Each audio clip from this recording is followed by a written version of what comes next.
চোখ নামাও, চোখ, নজর হেফাজত করো, নজর হেফাজত করো। নারী দেখো না, অশ্লীল ছবি দেখো না। তোমার বড় মোবাইল দরকার, ব্যবহার করো, যেটা দরকার ওটার জন্য। তোমার মাদ্রাসার কাজ, তোমার স্কুলের পড়ালেখার কোনো কাজে, ব্যবসার কোনো কাজে, চাকরির কোনো কাজে, ঠিক আছে ভাই, যেটুকু দরকার ওইটুকু ব্যবহার করো। কিন্তু সারা দিন রাত 24 ঘন্টা মোবাইল এটারে বুকের সাথে রাখা, জীবনের সাথে বেঁধে ফেলা, এটা তো ভাইয়া ভালো করবে না।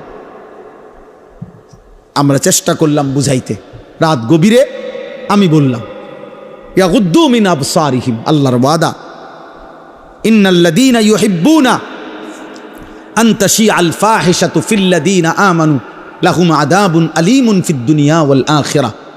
নওজোয়ান শোনো এই কোরআনের আয়াত। আল্লাহ বলছে, যাদের দ্বারা সমাজে অশ্লীলতা ছড়িয়ে পড়ে, বেহায়াপনা ছড়িয়ে পড়ে, আমি তাদেরকে দুনিয়াতেও কঠিন শাস্তি দেব, আখিরাতেও কঠিন শাস্তি দেব।